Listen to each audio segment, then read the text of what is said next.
Negociar. Bom, a gente faz isso o tempo todo, né? Aham, Mesmo sem perceber direito. aham. Desde, sei lá, decidir onde jantar com alguém, até fechar um contrato grande, pedir aumento, combinar as férias. Sim, ou até com os filhos, né? Hora de dormir. Exato. Negociar tá em tudo. É parte da vida. Com certeza. E a nossa conversa hoje, então, vai mergulhar fundo numa referência sobre esse assunto. O livro Como Chegar ao Sim. Um clássico, né? Totalmente. Um livro que, pelo que a fonte diz, causou uma, revolução silenciosa no jeito como a gente negocia. A ideia central é que o mundo mudou, né? Não é mais aquela coisa tão hierárquica de chefe mandando. Agora são mais redes, todo mundo dependendo um do outro. Interdependência, né? Isso. Aí não dá mais só para dar ordem. Tem que negociar. Exatamente. E o nosso objetivo aqui hoje é explorar ao fundo essa metodologia que o livro traz. Uma abordagem bem estruturada, sabe? Baseada em princípios, Isso. que busca não só acordos melhores, mais resultado, mas que também olha para os relacionamentos. Tenta preservar, até melhorar a relação. Entendi. E além daquela ideia antiga de negociar como se fosse sempre uma queda de braço, um regateio, sabe? Onde um tem que perder para o outro ganhar. Falando nisso, em queda de braço. Vamos começar então pelo método que acho que a maioria das pessoas usa quase que por instinto, né? A tal da barganha de posições. Ah, sim. A famosa. É aquele cabo de guerra clássico. Eu quero X, você quer Y. Aí cada um defende o seu lado, faz uma concessãozinha aqui, outra ali, e talvez, né, com sorte, cheguem num acordo ali no meio. Parece o caminho natural. Parece. Mas a fonte diz que esse jeito de negociar é tipo uma cilada. Deixa valor na mesa e, o que é pior, muitas vezes acaba estragando a relação. Precisamente. A barganha posicional prende a gente num número, numa declaração, eu quero isso. Pronto, fica engessado. Fica. E aí o ego entra na jogada, né? Mudar de ideia parece fraqueza. E o foco sai do que realmente importa. Quer dizer, quais são as necessidades, os medos, os desejos que estão por trás daquela posição. Isso fica E escondido. negociação não anda. Exato. A fonte até cita o exemplo das negociações sobre testes nucleares entre EU e o RSS. E empacou feio por causa do número de inspeções. 10 contra 3. Só no número. Só no número. Sem discutir como uma inspeção poderia funcionar para atender a necessidade de verificação de um e, ao mesmo tempo, a necessidade de pouca intromissão do outro. Focar só na posição fecha a porta para soluções criativas. Entendi. E além disso, né, é um processo super ineficiente. Gasta-se um tempo, uma energia enorme defendendo posições lá no extremo. Para depois ir cedendo aos pouquinhos. Isso, concessões mínimas, blefe, ameaça de sair da mesa, um desgaste. Imagino. E o resultado? Muitas vezes é um acordo meio medíocre, sabe? Feito às pressas só para acabar logo com aquilo. Ou, pior ainda, nenhum acordo. E a relação? Ah, a relação geralmente fica abalada, às vezes para sempre. Empresas parceiras, vizinhos, até gente da mesma família. A barganha posicional pode ser bem destrutiva nesse sentido. E aí a gente cai naquele dilema, né? Ou eu sou bonzinho para tentar salvar a relação e acabo cedendo demais, Aham. ou eu sou duro, ganho a disputa no grito, mas, sei lá, perco o amigo, o parceiro, o cliente. O outro lado pode simplesmente se aproveitar disso. Complicado. Por isso que a proposta do livro é uma mudança, assim, radical de abordagem. Sair desse jogo de perde e ganha das posições e focar nos méritos da questão. É o que eles chamam de negociação baseada em princípios. A ideia é ser eficiente, ser amigável e, ao mesmo tempo, produzir acordos que sejam sensatos, que se sustentem. E como funciona isso? Bom, ela se baseia em 4 pilares. 4 mudanças fundamentais no jeito de pensar a negociação. 4 pilares. Ok, vamos lá. Qual seria o primeiro? O primeiro pilar é pessoas. E a grande sacada aqui, a frase-chave é: separe as pessoas do problema. Separe as pessoas do problema. Parece óbvio, né? Mas na prática? Pois é, na prática é difícil. Negociadores são, antes de tudo, seres humanos. Têm emoções, têm percepções que são diferentes, valores próprios, um passado. E a gente mistura tudo. A gente tende a misturar. Se eu discordo da sua proposta, já acho que você é o problema. Se eu me sinto atacado por você, fico na defensiva, reajo. Vira pessoal. Vira. A recomendação é: lide com os problemas de pessoas, a percepção diferente, as emoções à flor da pele, a comunicação falha. Lide com isso diretamente, mas sem confundir com a substância do acordo, com o mérito da questão. Certo. Então, se o outro negociador está sendo, sei lá, agressivo, em vez de reagir e pensar, esse cara é um chato, a ideia é tentar entender por que ele está agindo assim. Qual é a percepção dele da situação? Exatamente. Tentar se colocar no lugar do outro. Mas isso de separar, não é meio idealista demais?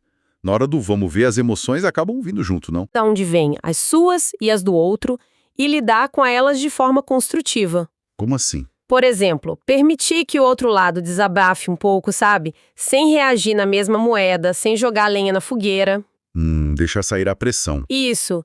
Praticar escuta ativa, tentar entender de verdade o ponto de vista deles, mesmo que você não concorde. Falar sobre como você se sente, o impacto em você em vez de acusar o outro. Quando você diz isso, eu me sinto assim, em vez de você está sendo injusto. Entendi.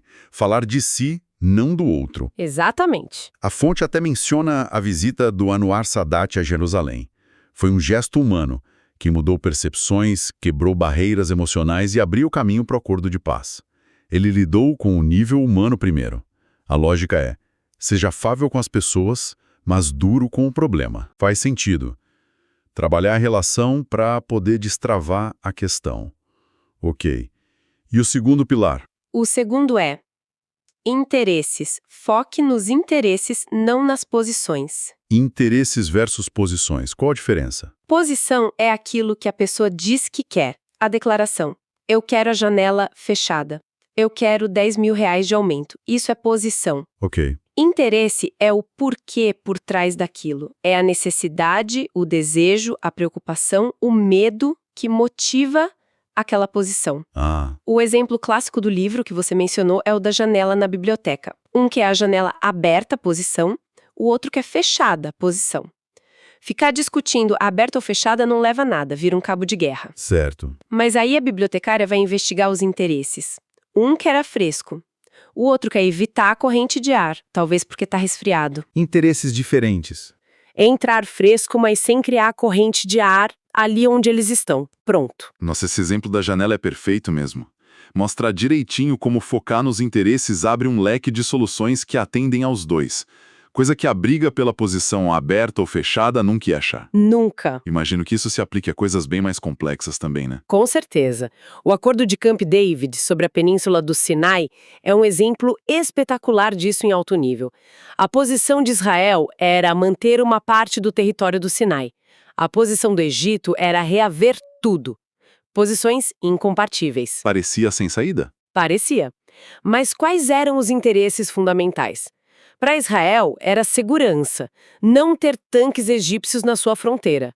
Para o Egito, era soberania, ter de volta o território que considerava seu. Segurança versus soberania. Atendendo ao interesse de soberania, mas com grandes áreas desmilitarizadas atendendo ao interesse de segurança de Israel.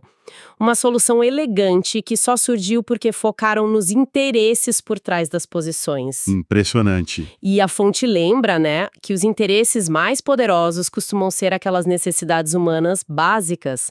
Segurança, bem-estar econômico, reconhecimento, pertencimento, controle sobre a própria vida. Identificar esses interesses seus e do outro é crucial. Muito bom. Então, separar pessoas do problema, focar nos interesses. Qual o terceiro pilar? O terceiro é opções. A instrução é: invente múltiplas opções de ganhos mútuos antes de decidir. Inventar opções. Ganhos mútuos. Isso. Aqui a ideia é lutar contra algumas barreiras que a gente tem na hora de negociar. Uma é o julgamento prematuro, sabe? Mal surge uma ideia e a gente já critica. Outra é ficar buscando a resposta única, como se só houvesse uma solução. E aquela ideia do bolo fixo, né? Se eu ganhar mais, você tem que ganhar menos. Exatamente. Essa é uma barreira forte. Achar que o tamanho do bolo é fixo e a negociação é só sobre quem leva a maior fatia. E também a ideia de que resolver o problema deles é só problema deles. Ah, a famosa mentalidade do cada um por si, ou eu ou você. Como é que supera isso na prática? A sugestão é separar claramente o momento de criar opções do momento de avaliar e decidir. Fazer um brainstorming mesmo, livre. Sem críticas no início. Sem críticas. Joga tudo na mesa. O objetivo é ampliar o leque de possibilidades e buscar não só os interesses que são comuns, mas também explorar as diferenças entre as partes. Diferenças? Como assim? Às vezes, as diferenças é que criam valor. Diferença de prioridade. O que é vital para mim pode ser secundário para você. Diferença de tolerância a risco, de previsão sobre o futuro, valor do tempo. Tudo isso pode ser usado para criar trocas vantajosas para os dois lados. Interessante. O exemplo clássico é o da laranja. Dois irmãos brigam pela última laranja. Acabam cortando no meio. Um chupa a metade dele e joga a casca fora. O outro queria só a casca para fazer um bolo e joga a polpa fora. Ah, não. Desperdiçaram. Exato. Se tivessem explorado os interesses, um queria a fruta, o outro a casca, e criado opções, que tal um ficar com toda a polpa e o outro com toda a casca? Os dois teriam saído ganhando muito mais. É verdade. O objetivo final é criar um cardápio de opções, facilitar a decisão do outro lado, mostrar para ele que tem valor ali para ele também, que ele pode dizer sim para uma proposta que seja boa para você e boa para ele. Criatividade na negociação, gostei disso, faz todo sentido. E o quarto e último pilar? O quarto pilar é critérios. A ideia aqui é: insista que o resultado se baseie em algum padrão objetivo, alguma coisa independente da simples vontade das partes. Padrão objetivo. Como assim? Em vez de decidir na base da teimosia, da pressão, do eu quero tanto, meu preço final é esse e pronto. A ideia é buscar critérios externos que sejam justos, legítimos, para avaliar as opções e chegar a um acordo. Tipo, em vez de ficar pechinchando o preço de um serviço, pesquisar quanto o mercado geralmente paga por aquele tipo de trabalho. Seria um critério objetivo. Exatamente. Perfeito. O valor de mercado é um ótimo exemplo. Outros podem ser um precedente legal, uma decisão judicial anterior, a opinião de um especialista neutro, padrões científicos ou técnicos, eficiência, custos de produção ou até princípios morais ou de justiça, como um corta, o outro escolhe. Ah, essa de um corta, outro escolhe é boa para dividir coisas, né? É um procedimento justo. Outro exemplo do livro. Na construção de uma casa, em vez de ficar barganhando a profundidade da fundação, acho que tá bom assim, não, tem que ser mais fundo. Usa-se as normas técnicas de engenharia, o código de obras da cidade. É um critério objetivo. Tira da briga de vontades. Tira da briga de vontades. A fonte até cita o caso da negociação da Lei dos Oceanos. Mais de 150 países tentando concordar sobre como taxar a mineração no fundo do mar. Travou geral. Imagino a confusão. Daí, o MIT desenvolveu um modelo matemático complexo que calculava o impacto econômico das diferentes propostas de taxa. Esse modelo foi aceito por todos como um critério objetivo e ajudou a destravar a negociação. Que legal! Usar critérios objetivos transforma a negociação. Deixa de ser uma disputa de quem é mais teimoso ou quem tem mais poder de barganha e passa a ser uma busca conjunta pela solução mais justa, mais sensata, baseada em princípios que ambos podem aceitar como legítimos. Pessoas, interesses, opções, critérios. Realmente parece uma abordagem muito mais construtiva, né? Muito mais inteligente. Sem dúvida. Mas vamos ser realistas. Nem todo mundo lê o livro. Nem todo mundo negocia assim, né? O que fazer quando o outro lado parece ter, assim, todas as cartas na mão? Muito mais poder. Ótima pergunta. Ou pior, quando o outro lado simplesmente se recusa a jogar limpo. Insiste nas posições, ignora os interesses, talvez até usem os truques sujos. Essas são as perguntas de ouro, né? E a fonte dedica bastante atenção a elas. Vamos por partes. Primeiro, sobre o poder. Ok.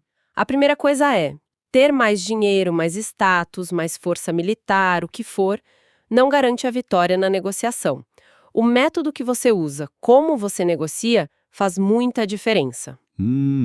E o objetivo mais importante, talvez, não seja necessariamente derrotar o lado mais forte, mas sim proteger-se de fazer um acordo ruim para você e conseguir o melhor resultado possível dentro das suas circunstâncias com os recursos que você tem. Faz sentido. Proteger a si mesmo. Isso, e a ferramenta-chave para isso é desenvolver e conhecer bem a sua MAPAN. MAPAN? É a sigla para a melhor alternativa para um acordo negociado. Em inglês, eles usam BATNA, né? Best Alternative to a Negotiated Agreement. Ah, já ouvi falar em BATNA. É a mesma coisa. A sua MAPAN é o seu plano B. É o que você vai fazer se não conseguir chegar a um acordo com aquela pessoa ou grupo específico. Entendi. O que eu faço se a negociação falhar? Exatamente. Conhecer sua MAPAN é crucial. É o seu padrão de medida. Qualquer proposta que te façam na mesa tem que ser comparada com a sua MAPAN. Como assim? Se a proposta for melhor do que a sua MAPAN, ótimo, talvez valha a pena aceitar. Se for pior, você recusa educadamente e segue o seu plano B, a sua MAPAN. Certo. Ter uma MAPAN clara, realista e bem pensada te dá uma confiança enorme, te dá poder real na negociação, muito mais do que ficar pensando num valor final arbitrário na sua cabeça. Você não fica refém daquele acordo específico. Entendi. A MAPAN é tipo o seu piso de segurança, né? Saber o que você vai fazer se a negociação não der certo te liberta da pressão de ter que aceitar qualquer coisa só para não sair de mãos abanando. Exatamente. Te dá liberdade para dizer não. Tem algum exemplo disso na prática? Tem um ótimo no livro. Uma cidade pequena estava negociando impostos com uma grande empresa que tinha uma fábrica lá. A empresa estava resistindo, se achando toda poderosa por causa do peso econômico dela. Acontece. Só que a prefeitura da cidade fez o dever de casa. Desenvolveu a MAPAN dela. Qual era? Simplesmente expandir os limites urbanos para incluir a área da fábrica e aí cobrar o imposto predial completo, igual cobrava das residências, que era bem mais alto do que o imposto industrial que estavam negociando. Nossa! Quando a empresa percebeu que a MAPAN da cidade era viável, legal e ia custar muito mais caro para ela, a postura mudou rapidinho. Voltaram para a mesa e fizeram um acordo razoável. Que virada! A MAPAN deu poder para a cidade pequena. Exatamente. O poder veio de ter uma boa alternativa. Excelente. Ok, então a MAPAN ajuda a lidar com a diferença de poder. E quando o problema não é o poder em si, mas a tática do outro lado. Quando eles insistem na barganha de posições, se recusam a olhar para os interesses ou, pior, usam jogo sujo. Certo. Se o outro lado insiste em fincar o pé numa posição, a sugestão da fonte é usar o que eles chamam de negociação jiu-jitsu. Jiu-jitsu? Tipo arte marcial? A metáfora é essa.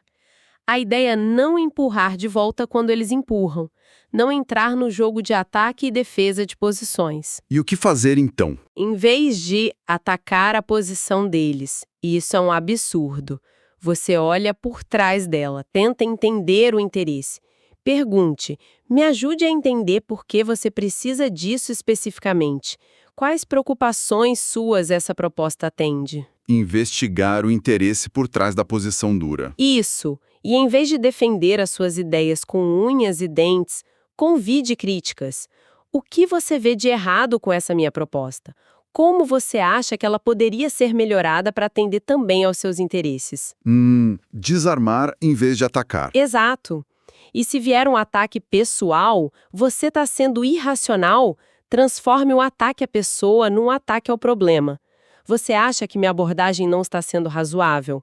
Vamos analisar juntos os critérios que poderíamos usar aqui? Mudar o foco. Mudar o foco, usar perguntas abertas que educam, que exploram, em vez de perguntas que acusam ou que fecham. E o silêncio. Às vezes, depois de uma afirmação dura do outro lado, ficar em silêncio pode ser muito eficaz.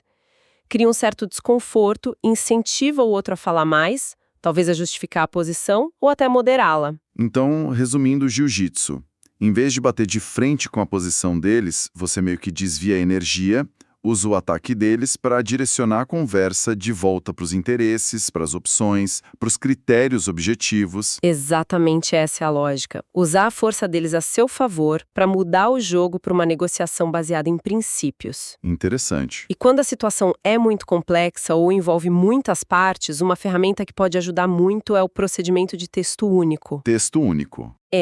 Alguém pode ser um mediador neutro, Ou, às vezes, até uma das partes assume esse papel, prepara um rascunho inicial de acordo.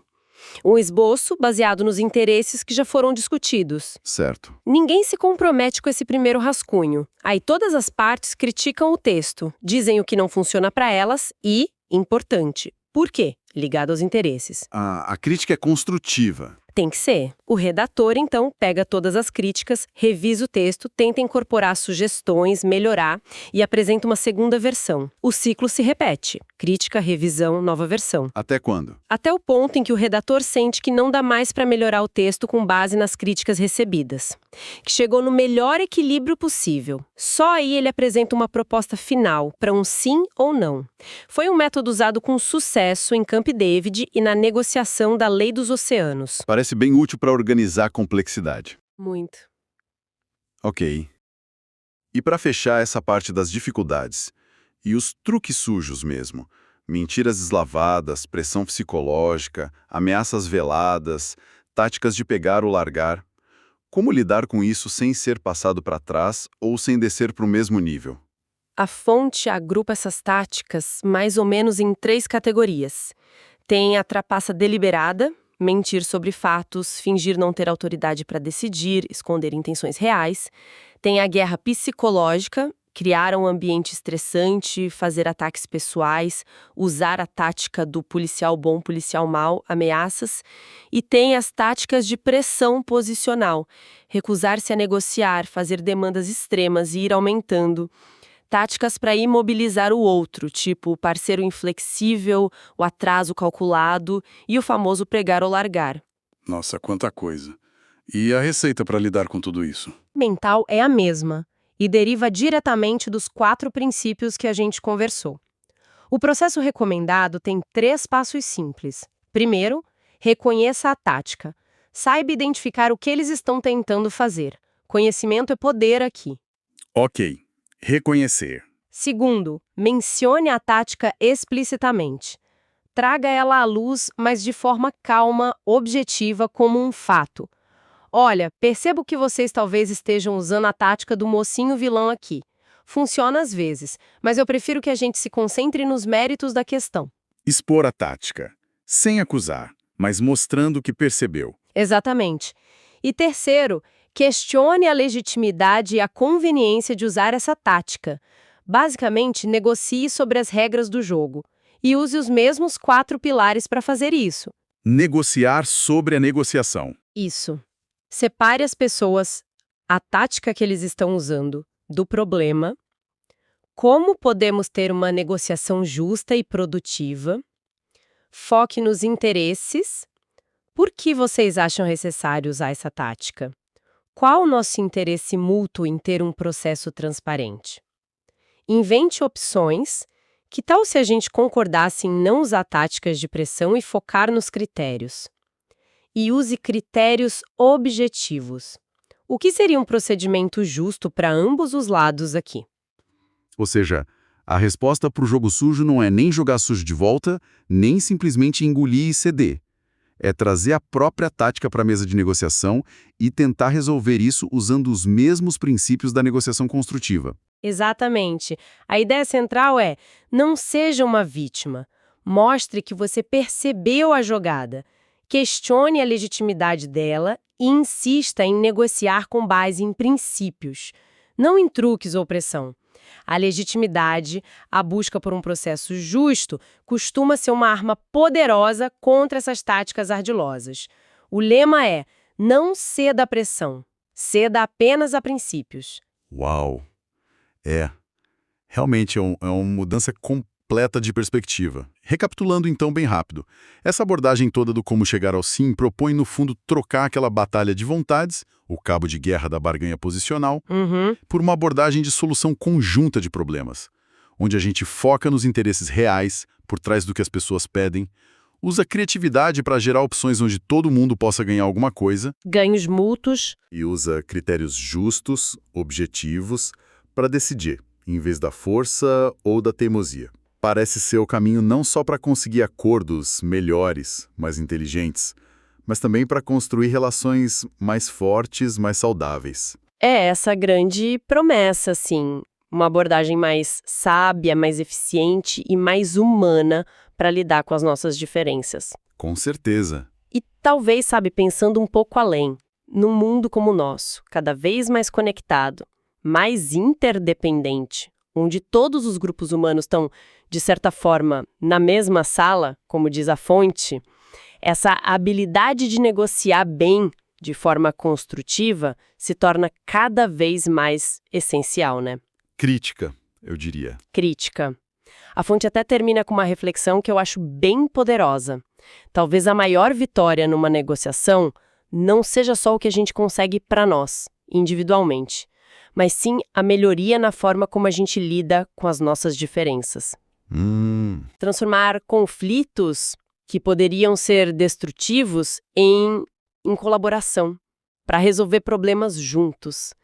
Esse trabalho de aprender a chegar ao sim de um jeito produtivo, respeitoso, como a própria fonte diz, ele está só começando.